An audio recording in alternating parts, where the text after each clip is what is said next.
নমস্কার বন্ধুরা, কেমন আছো সবাই? আশা করছি তোমরা সবাই ভালো আছো, আমরাও ভালো আছি। রমা মুম্বাই ব্লগে তোমাদের সবাইকে স্বাগত। চলে এলাম একটা super tasty, super healthy recipe নিয়ে, যে রেসিপিটা আমরা ব্রেকফাস্টেও খেতে পারি, আবার বিকেলে স্ন্যাক্স হিসেবেও খেতে পারি। যে সময়ই খাই না কেন, রেসিপিটা কিন্তু দারুণ হেলদি আর দারুণ টেস্টি। খাবার খেলে ওজন বাড়বে না একটু, বরঞ্চ ওজন থাকবে কন্ট্রোলে। আবার যে খাবারে রয়েছে সমস্ত পুষ্টি, carbohydrate, protein, fat, vitamin, minerals এবং ফাইবার, সমস্ত কিছু সমৃদ্ধ একটা জলখাবার, যা বড়দের জন্য উপযোগী, আবার ছোটদের জন্য উপযোগী। চট জলদি তৈরি হয়ে যাওয়া সবার পছন্দের চটপটা একটা স্ন্যাক্স অথবা ব্রেকফাস্ট। তো চলো রেসিপি জেনে নেওয়া যাক।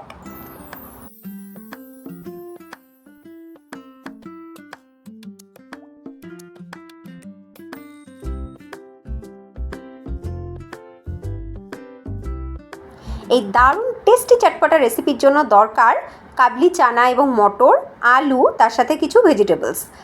কাবলি চানা এবং মটর 7 থেকে 8 ঘন্টা অথবা সারা রাত জলে ভিজিয়ে রাখতে হবে। তারপরে এটাকে বয়েল করে নিতে হবে। তো আমি কাবলি চানা এবং মটর বয়েল করে নিয়েছি, তার সাথে আলুও বয়েল করে নিয়েছি। আলু বয়েল করে ছোট ছোট টুকরো করে নিয়েছি। আর আমি এদিকে কেটে রেখেছি শসা, টমেটো এবং পেঁয়াজ।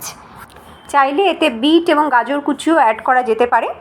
এইবার আমি এই সমস্ত কেটে রাখা ভেজিটেবলসগুলো এই বয়েল চানা, মটর, আলুর সাথে মিশিয়ে নিচ্ছি। এবার এর ভেতরে অ্যাড করছি মশলা। আমি প্রথমেই অ্যাড করলাম গোলমরিচ গুঁড়ো। আমি এতে কাঁচা লঙ্কা কুচি দিইনি, চাইলে কিন্তু এতে কাঁচা লঙ্কা কুচিও অ্যাড করা যেতে পারে। এইবার দিচ্ছি বিট লবণ। যে কোনো চাট বানানোর সময় বিট লবণ অ্যাড করলেই টেস্ট বেশি ভালো হয় নর্মাল সাদা লবণের তুলনায়। এইবার আমি অ্যাড করে নিচ্ছি ভাজা মশলা। এই মশলাটা ঘরে বানিয়ে রাখা মশলা। এই মশলার মধ্যে রয়েছে শুকনো লঙ্কা, জিরে, ধনে, একটুখানি মৌরি আর সামান্য একটুখানি আজওয়াইন। এগুলোকে ড্রাই রোস্ট করে তারপরে কিন্তু গুঁড়ো করে নেওয়া রয়েছে। এগুলো একদম মিহি গুঁড়োর দরকার নেই, একটু দানা দানা থাকলেই কিন্তু বেশি ভালো হয় খেতে। মশলাটা একটু বেশি করে দিয়েছি। এইবার খুব ভালো করে সব কিছু মিশিয়ে নিতে হবে। আর এই খাবারটার মেইন টেস্টই আসবে কিন্তু এই মশলার জন্য, তাই মশলাটার পরিমাণটা একটু বেশি করে দিতে হবে। আর এই খাবারটাতে আর একটা জিনিস অ্যাড করা যেতে পারে, সেটা হচ্ছে ড্রাই রোস্ট করা চিনেবাদাম। চিনেবাদাম একটু ক্র্যাশ করে এর ভেতরে ছড়িয়ে দিলে কিন্তু এর টেস্ট আরও বেড়ে যাবে। প্লেটিং করবার সময় অ্যাড করব। আর লাস্ট একটা উপকরণ, এখন দেখো আমার এটা কিন্তু মাখানো একদম রেডি হয়ে গেছে। খুব সুন্দর একটা স্মেল বেরোচ্ছে, দারুণ একটা স্মেল। এবার আমি প্লেটিং করে নিচ্ছি। যতটুকু সময়ে কাবলি চানা এবং মটর বয়েল হবে ততক্ষণে আমাদের সমস্ত ভেজিটেবলস কাটা হয়ে যাবে। আর ভেজিটেবলস কাটা হয়ে গেলে এবার মশলা দিয়ে মিশিয়ে নিলেই চট করে তৈরি হয়ে যায় জিভে জল আনার চটপটা এই রেসিপি।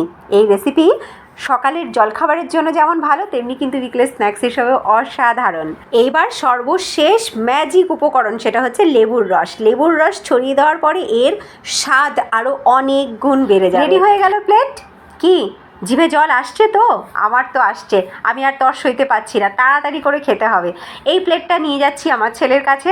আমার ছেলেও কিন্তু অধীর আগ্রহে বসে আছে। ও পড়তে বসেছিল, পড়তে বসে ওর মন আর টিকছে না, মাম্মা কতক্ষণে দেবে এই খাবারটা। সিরিয়াসলি এটা বড় এবং ছোট সবারই জিভে জল আনা একটা রেসিপি। সকালবেলা ময়দার তৈরি কোনো খাবার অথবা অয়েলি ফুড, এইগুলোর পরিবর্তে যদি আমরা এই ধরনের খাবার কনজিউম করি, আমরা কিন্তু সারা দিনের জন্য অনেক বেশি এনার্জি পাবো এবং আমরা অনেক বেশি হেলদি থাকতে পারবো। ওজনও আমাদের বাড়বে না, ওজনও থাকবে কন্ট্রোলে। আর দেরি না করে এক্ষুনি মটর এবং চানা জলে ভিজিয়ে ফেলো, তারপরে বয়েল করে ভেজিটেবলসের সাথে মশলা সহযোগে বানিয়ে ফেলো দারুণ টেস্টি চটপটা এই খাবার। আর বাড়ির সবার সাথে বসে এনজয় করো। তার আগে রেসিপিটা কেমন লাগলো অবশ্যই কমেন্টে জানিয়ে দাও। রেসিপিটা ভালো লাগলে অবশ্যই লাইক বাটনে ক্লিক করো। আর নতুন বন্ধুরা, তোমাদের ভালো লাগলে লাইক করে সাবস্ক্রাইব করে আমাদের সাথে থেকো। দেখা হবে আবার তোমাদের সাথে নেক্সট দারুণ ইন্টারেস্টিং কোনো ভিডিও নিয়ে। ততক্ষণ সবাই ভালো থেকো, সুস্থ থেকো, টাটা।